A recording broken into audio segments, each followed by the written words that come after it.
Throughout the years, social media has become an integral part of teens' lives. It gives them the ability to communicate remotely and allows them to show the highlights of their lives with many others. However, surveys and research have revealed that social media isn't all it's cracked up to be. A peer-reviewed journal published by Curious confirms that social media use can have a negative effect on the mental health of users. Additionally, an article posted on Newport Academy goes further in depth on the effects. However, it also explains that a recent study has found that adolescent well-being only goes down by 0.4% at most with digital technology use. Because of these results, we will conduct our own interviews with teens to see whether or not they relate to these statistics. How does looking at social media affect the way you see yourself? This is a great question because I think everybody can kind of relate to experiencing either self-esteem issues or some level of self-doubt. On Instagram, it's kind of like showing off. You want to show off the most perfect and best parts to yourself. And that can lead to a lot of comparison between accounts and friends you follow. Like, I had to delete my Instagram 2 years into community college because I graduated with some people that I still followed on Instagram, and they were like going to Harvard and Stanford University, and it honestly made me feel bad for being a community college student.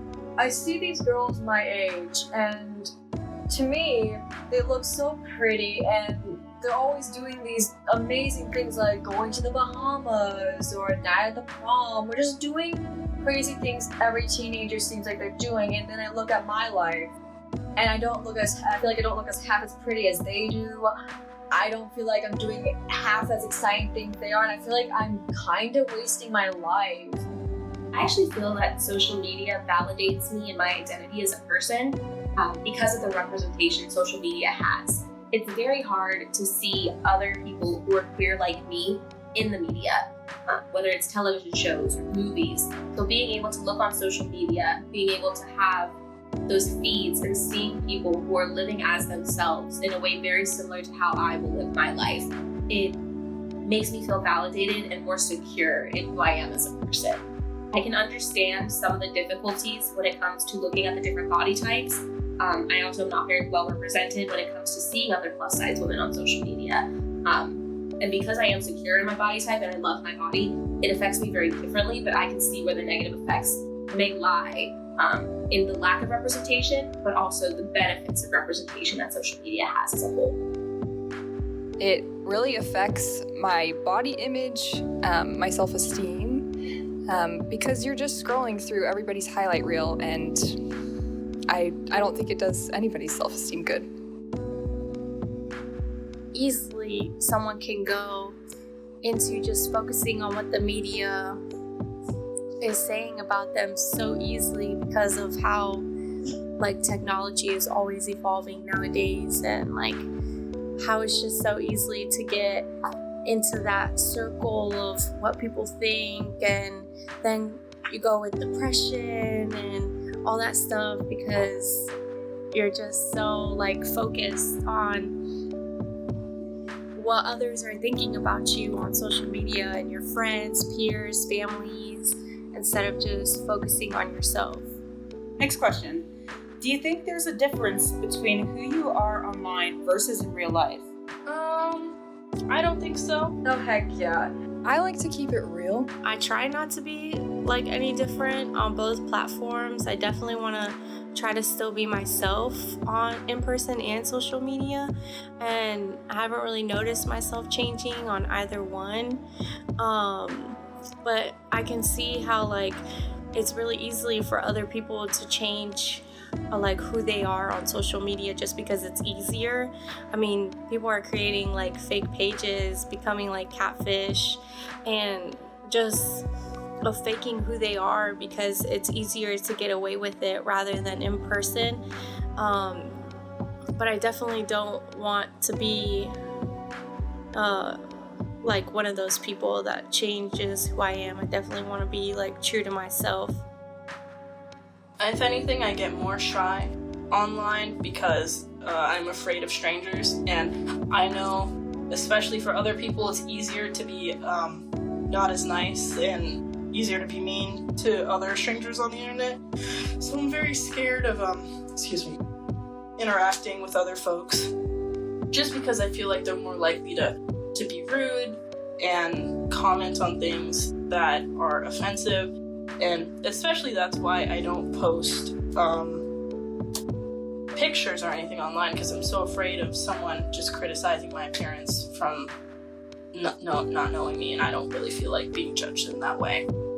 I try to avoid posting very personal information or inappropriate behavior on my social media.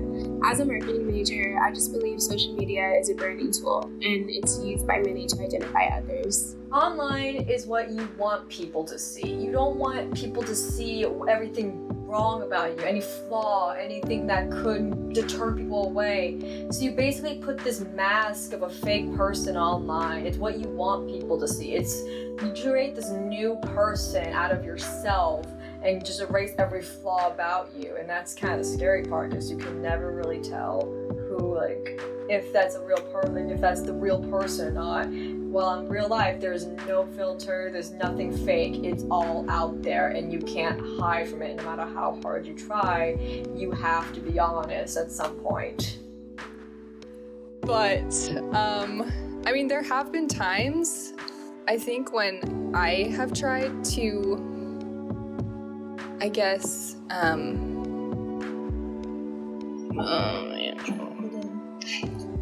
like tried to fit in, so I've, I guess, edited certain things or made my life seem a certain way, because it's super easy to do that on social media, and there's no consequences because most of those people don't ever see you in real life.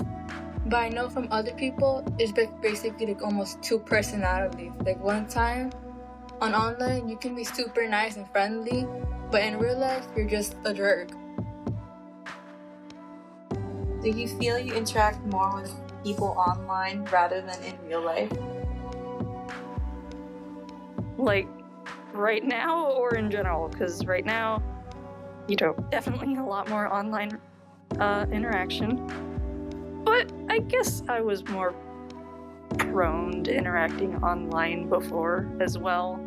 Because I'm kind of introverted, It's more draining to deal with all 5 of my senses being engaged in a conversation than it is for just 1 or 2 or 3. Is there a way to get a 3rd one? Does anyone have any smell-o-vision webcams? I don't feel like I interact more on online because I barely talk to people online. Honestly, to like email stuff or like text like family members. But I know from my cousin that she uses online talking to like a lot. Like she calls a lot and she texts a lot. Sometimes if I want to do stuff for her, she just goes and text someone instead of not paying attention to me. But it's fine. No, I don't interact with a lot of people on social media, such as like DMing and commenting. I have more in-person interactions. No, I interact with people more in real life than online. Not at all. I go completely ghost online, especially by myself. Sometimes, I'll comment, but like, I am very scared of interacting with strangers.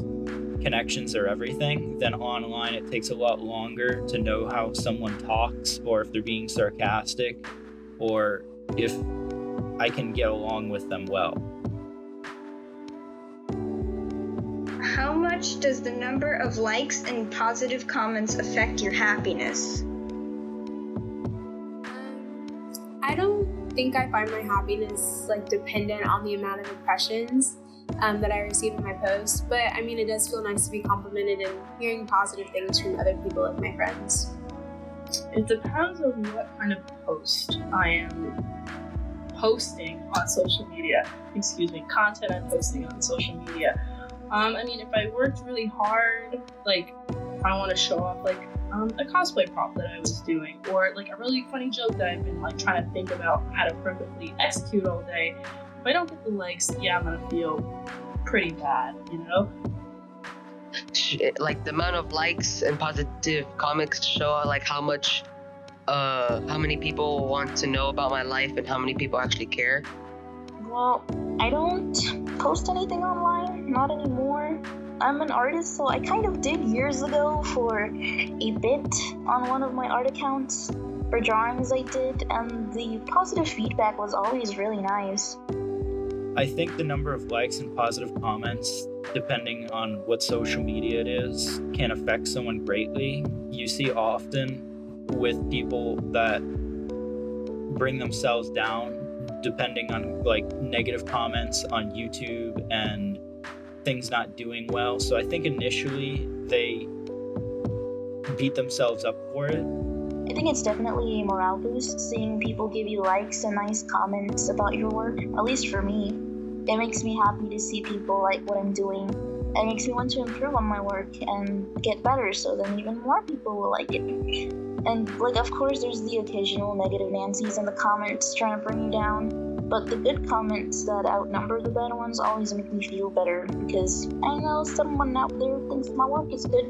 I don't let it affect my happiness, but I do know, especially for the younger generation, like kids in middle school and high school, that have always had social media, I think it affects them a lot, which is sad.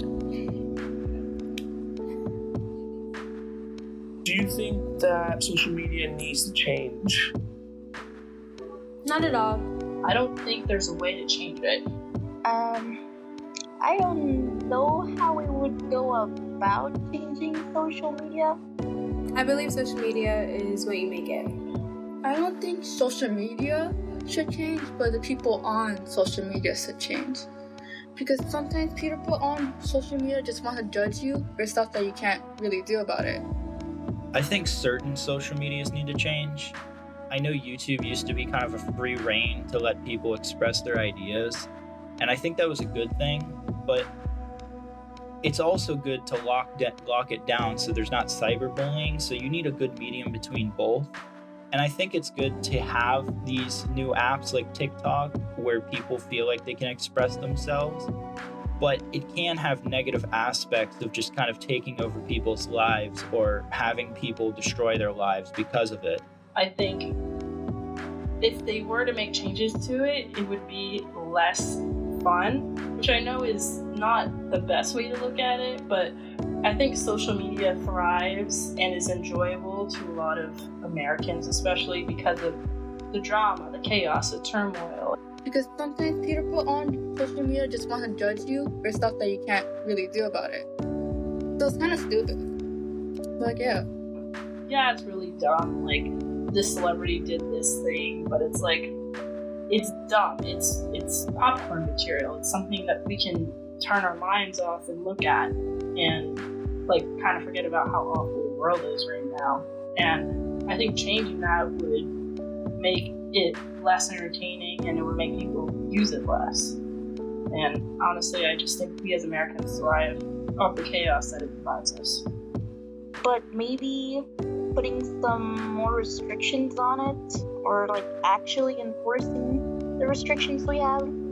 Like, for the big one has always been with children. I definitely think they shouldn't be on social media because, you know, they're extremely impressionable, and not to mention all the dangers on the web, such as online predators. And they're just harming themselves, and I feel like that needs to be regulated. And I feel like Facebook and Instagram have that down pat where, you know, you can report things and look out for people, but it's a little crazy on these new apps like TikTok. Maybe if there's some way that kids can't pick their age online and restricting the age to be 18 or even 17, but I don't know how that would go or if it would even work out.